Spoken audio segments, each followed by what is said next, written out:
Quand on est dans l'eau, on n'est jamais en sécurité. Des créatures affamées rôdent tout autour, qu'on soit dans un lac, dans l'océan ou même dans sa propre piscine. Aujourd'hui, on va voir que les requins ne représentent que 1% de ce dont il faut se méfier sous les vagues. Plongeons dans le vif du sujet. Steve Irwin, le célèbre chasseur de crocodiles, connu pour chercher les animaux les plus dangereux du monde, est mort le 5 septembre 2006 lors d'un accident choquant impliquant une raie. 6 semaines plus tard, une raie a sauté sur un bateau de pêche en Floride et a poignardé James Bertakis, 81 ans, en pleine poitrine. Heureusement, au contraire de Steve Irwin, James n'a pas retiré le barbillon de sa poitrine et ça lui a sauvé la vie. Mais comment les raies peuvent faire ça ? Les experts considèrent les raies comme des créatures dociles qui n'attaquent que pour se défendre. Le plus souvent, les gens se blessent à la cheville ou au tibia en marchant accidentellement sur une raie enfouie dans le sable. Le poisson, effrayé, se défend en dressant sa queue dangereuse et en fouettant l'air. Les autorités ont décrit l'attaque en Floride comme un pur accident. La raie s'est retrouvée inopinément sur les genoux de l'homme qui l'a instinctivement attrapé et après... Mais les experts en raies sont unanimes pour dire que les attaques non provoquées sont assez fréquentes. La bonne nouvelle, c'est que les décès sont incroyablement rares. Ça s'explique surtout par le fait que le venin, bien qu'il provoque une douleur intense, n'est généralement pas mortel. Si le venin entre en contact avec une zone comme la cheville, on n'a pas à craindre de graves conséquences. La chaleur décompose naturellement le venin des raies, ce qui en diminue l'effet, mais une attention médicale immédiate reste nécessaire.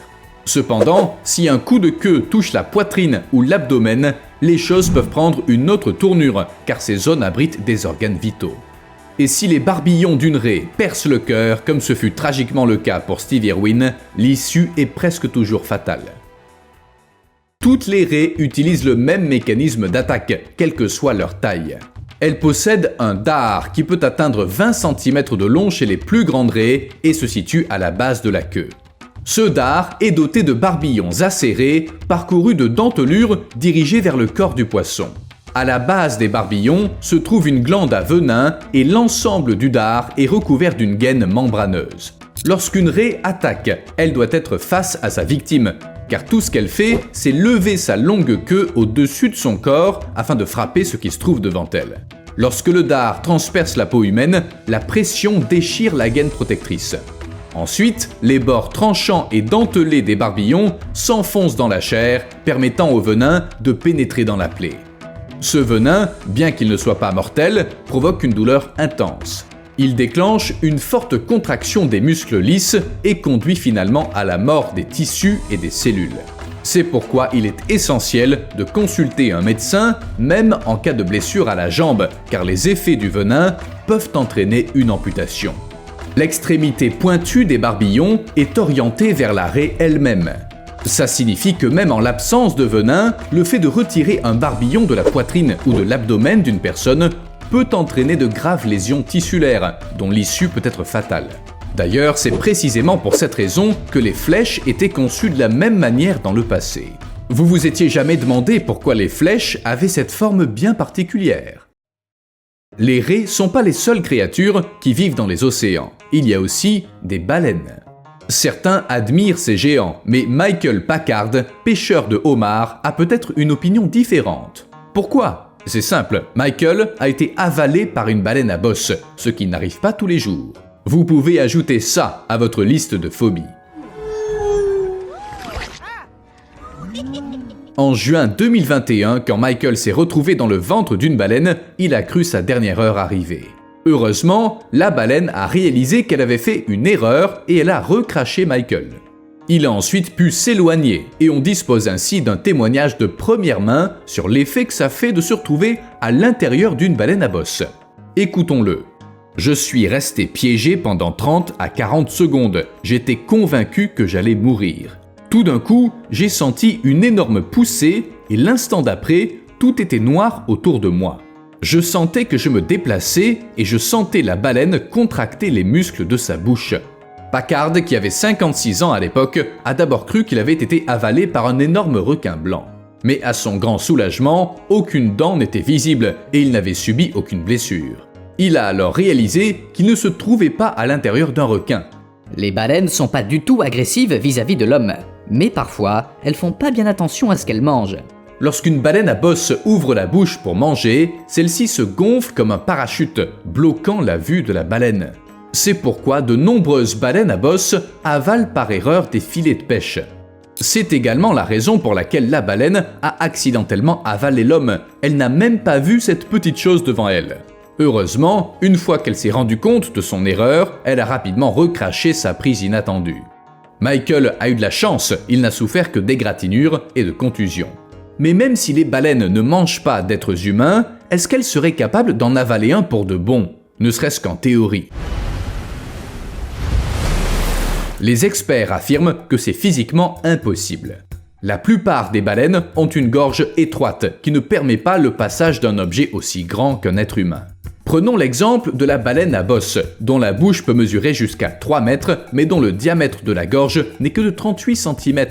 La seule exception à cette règle est le cachalot, dont la gorge est assez spacieuse pour avaler un humain. Cependant, les chances d'une telle rencontre sont incroyablement faibles, car les cachalots vivent dans les profondeurs de l'océan, ce qui rend toute interaction avec un humain hautement improbable. Attention, ça ne veut pas dire qu'il ne faut pas être prudent près d'une baleine. Tout d'abord, se retrouver dans la bouche d'une baleine, ne serait-ce qu'un instant, est très éprouvant pour le corps humain, et tout le monde n'est pas en mesure de le supporter. De plus, même si la baleine ne nous avale pas, le risque de noyade est bien réel. Mieux vaut ne prendre aucun risque. Quand on nage dans la mer, il est plus courant de rencontrer des méduses. La plupart d'entre elles peuvent provoquer une piqûre douloureuse, mais rarement dangereuse. Pour toute conséquence, une vilaine brûlure qui finira par guérir. À moins d'être allergique, pas de quoi s'inquiéter. En général, sauf dans le cas des cuboméduses. Ces créatures ont un venin si puissant qu'il peut rapidement paralyser ou tuer leurs proies, poissons et crevettes. C'est tout simplement un moyen de survie. Plus on immobilise rapidement la nourriture, moins elle risque d'endommager nos délicats tentacules en essayant de s'échapper. Le venin des cuboméduses est l'un des plus mortels de la planète. Il contient des toxines capables d'endommager le cœur, le système nerveux et les cellules de la peau. Il est si puissant que les gens qui y sont exposés entrent parfois en état de choc, se noient ou font un arrêt cardiaque avant même d'avoir atteint le rivage. Les survivants endurent souvent des semaines de douleurs atroces et portent des cicatrices au niveau du point de contact. Il y a 1 an, en Australie, dans le Queensland, un homme est mort après avoir été piqué par une cuboméduse alors qu'il se trouvait dans l'eau à hauteur de taille depuis quelques minutes. En se précipitant vers le rivage, il s'est retrouvé empêtré dans les tentacules qui s'étendaient jusqu'à 2 mètres. Malgré tous les efforts des médecins, ils n'ont pas pu le sauver. Il s'agissait de la 2e rencontre mortelle avec une cuboméduse dans le Queensland en l'espace de 16 ans. Et puis, il y a la physalie. Vous entendez ces cris. C'est la réaction d'une personne dont une infime partie du corps entre en contact avec cette créature. Les témoins décrivent la sensation comme un choc électrique violent et désagréable. La physalie est un animal surprenant, magnifique, mais parfois mortel. Quand on ne s'y connaît pas, on a tendance à la prendre pour une méduse avec une drôle d'allure, mais c'est pas du tout le cas. La physalie est un siphonophore, un animal constitué d'une colonie d'organismes travaillant de concert. Elle comprend 4 polypes, et c'est justement le polype supérieur qui lui a donné son surnom de vaisseau de guerre portugais. C'est en fait une vessie qui flotte sur l'eau et qui évoque un vieux navire. Les tentacules constituent le 2e organisme. Ces excroissances longues et minces mesurent 9 mètres en moyenne, mais elles s'étendent parfois sur 50 mètres de long sous la surface.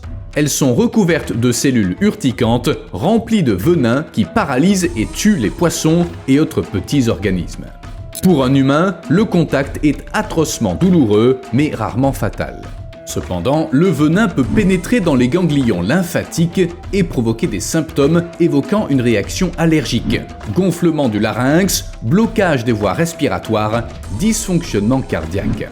Tout ça est temporaire et largement préférable à la mort, mais ça donne pas envie de rencontrer une telle créature. Et même les cadavres de physalie rejetés sur le rivage restent urticants. Voir une physalie n'est pas rare, mais apercevoir une hirondelle de mer l'est nettement plus.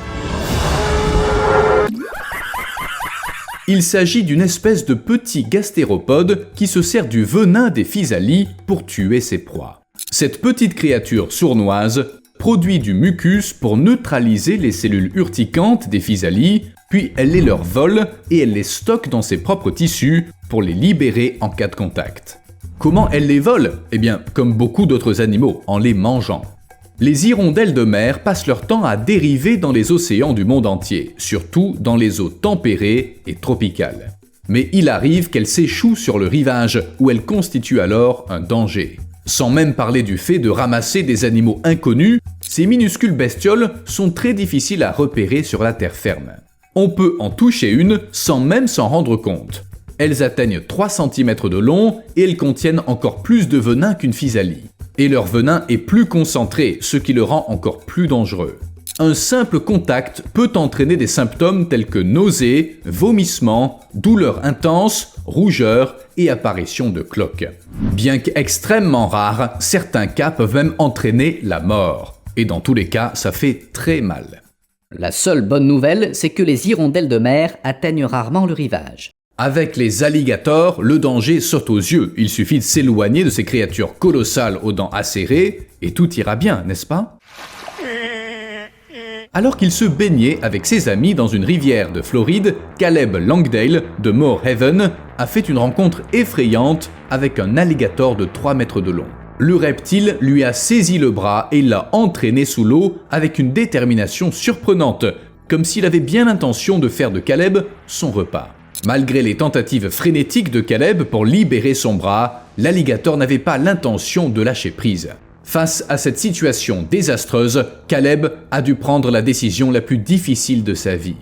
Ma seule chance de survivre, c'était de perdre mon bras. Soit je lui abandonnais mon bras, soit je mourais, a raconté l'homme depuis sa chambre d'hôpital. Vous avez deviné la suite. L'alligator n'a pas demandé son reste, il voulait simplement un morceau de sa proie. Caleb a perdu son bras, mais il a miraculeusement survécu.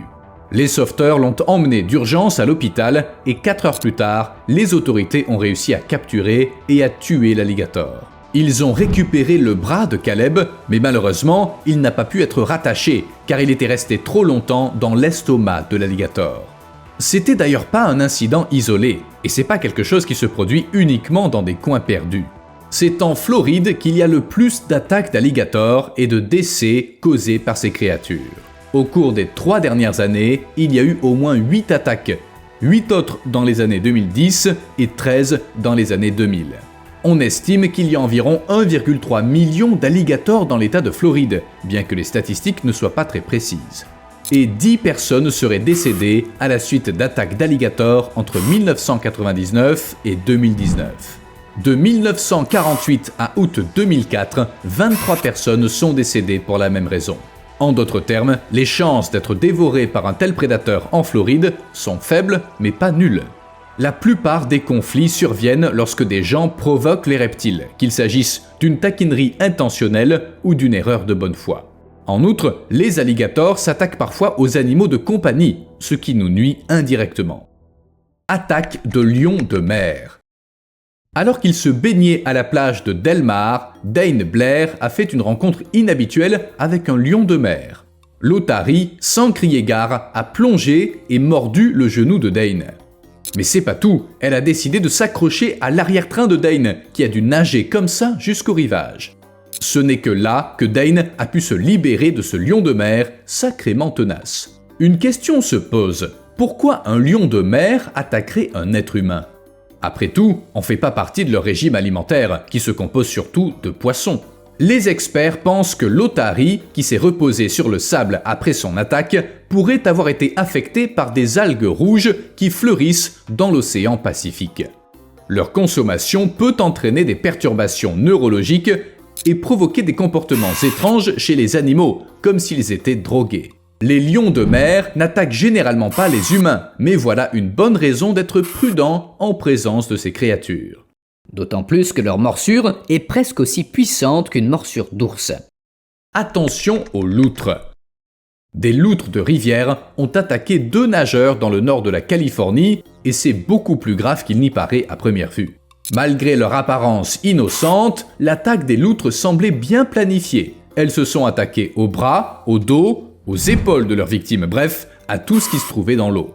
Lorsque les nageurs ont mis la tête sous l'eau, les loutres ont également frappé. Cependant, elles se sont éloignées dès que les nageurs sont sortis de l'eau. 2 jours auparavant, un autre nageur avait été mordu 10 à 15 fois, lui aussi par des loutres. Et vous savez, il faut prendre les loutres au sérieux. On a vu des images des attaques et c'était pas beau à voir. Certaines victimes ont même dû être transportées à l'hôpital. Au total, 20 attaques de loutres ont été signalées dans le monde entre 2011 et 2021. C'est pas énorme, mais c'est plus que le nombre d'attaques d'alligators en Floride au cours de la même période. Pensez-y. Attention aux dingos. Vous l'ignorez peut-être, mais les dingos peuvent également constituer une menace. Récemment, un dingo a attaqué un homme qu'il a traîné dans l'eau sur l'île de Kegari, moins de 2 semaines après un premier acte similaire. Le dingo agressif a dû être abattu, mais il semble qu'il n'agissait pas seul. Les gardes forestiers surveillent de près les dingos responsables de l'attaque. Ils ont quand même réussi à maintenir l'homme sous l'eau et il a souffert de blessures aux bras et aux épaules.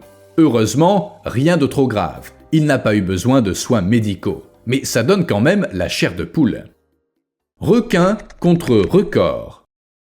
3 occupants d'un catamaran gonflable en perdition au large des côtes australiennes ont dû être sauvés.